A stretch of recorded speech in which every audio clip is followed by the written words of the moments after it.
Yeah, hello, this Arix, and this is my first video after I came back from Lagos. And today I'll be sharing what I learned in the telecom industry. One of the skills I learned in the telecom industry is how to match calls. The telecom industry is an industry that is full of pressure. You have to be able to work under pressure, receiving multiple calls. And before you can work in the telecom industry, you must be someone that loves traveling or always receiving calls, like you receive calls. If you're the type that people don't call you, your phone is always silent. Once you get to the industry, you'll be praying for your phone not to even ring. Because when your phone is not ringing, that's the only time you have rest of mind. So you always pray, oh, my phone should not ring. Or you have PSTD, whereby you are sleeping and you'll be seeing your phone ringing. You imagine your phone ringing. When you sleep, you wake up and you discover that your phone is not ringing. We call it PSTD. And we used to have it much in the telecom. So one skills I learned in the telecom is that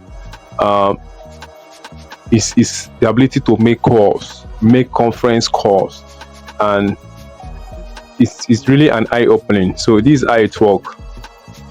Your boss can call you, and then you'll be surprised that you're already on a conference call. You're already on a conference call with 40 people already.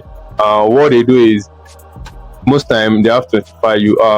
Tell me, yeah, you're on conference call with so, or you are on conference call with some teams and stuff like that. So they have to let you know that you're on conference call. And sometimes you'll be the one to call. Maybe your boss call you, your RS or RM, or as the case may be, and they ask you, no. Like you're giving them a fact you are not sure about. And let's assume your driver is one that know about the accurate details. They will tell you add them on call. Right away, you have to send a call to your driver and then you merge it together. So now this is the trick I want you to understand is that when you call your driver, for instance, your call between you and your boss will be on hold. And then you will not connect your driver. Now your boss is already on hold. So that gives you a room to talk to your driver and tell him that I want to merge you to this call. This so manager is on call, but this is what you are discussing. This is what I have said. In case they ask you this, so you people have room to discuss whatever you want to discuss. You have to be open-minded to your driver. Then you will now mesh the call. Now your boss is at hold, is waiting for you to mesh the call while you and your driver is talking. Now when you now mesh the call, then you now say, okay sir, he's already on the call. Now the man will now start asking your driver some questions, for instance, and then you guys already communicate, because if you allow him to talk to your boss without you guys communicating, you guys might be caught unaware of some discussion. So since you already have the hint of the discussion, you have to let him know.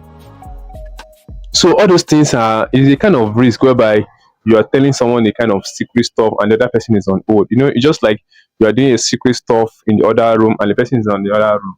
So those are the kind of skills you have to learn. And you don't have mistakes, because once you make mistakes, you can leak some secret or some vital information you don't want some people to know and stuff like that. So that is how we roll in the telecom industry. And if you want to offend someone, maybe you call your partner and he's on a conference call, you have to let him know, because there are some things he might not want to say. You don't want other people to hear. He's having the impression that he's calling you. So he's already on conference call and you it might not even be official, and you're like, if you end a call, you're very angry with him, because you should have told me that I'm on a conference call before, so I will know what to say. I will know what to say. So once you're on a conference call, the first thing we do is to let the person know that you're on a conference call. So I'm not the only one you're talking to.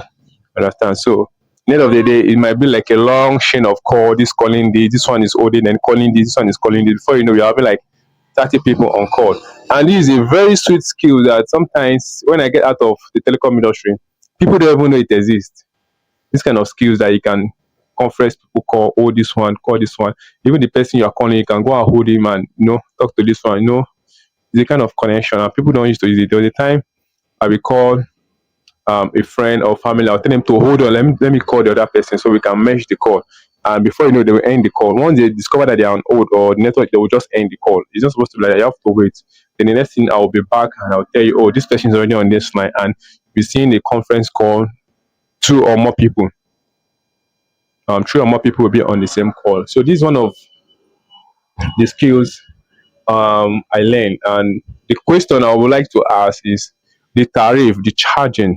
Is it the person that initiated the call that will receive the tariff that they will charge, or they will charge individuals? Like if I initiated a conference call, will will it be that is my that I'll be charged for all the calls, or is it the same charge, or there's a way they used to charge a conference call? That I don't know, because in the telecom industry, um, call card is never a problem. You understand? MB is never a problem. So we are giving those things in Excel because our work um, requires making calls, so they can recharge you every month. So I don't know which of that is this. So though I've not make my research, but I'm sending it. So I'm sending it to my audience. If you know how it's being charged, then you can comment on the comment section. So this Aris, and I'll be sharing some of my experience. I'll be sharing some generator tips. I'll be sharing automobile tips. I'll be sharing engine tips. That will save you money. So don't forget to subscribe, like, and follow. So we call it a day for now, and I'll be seeing you another one. Goodbye.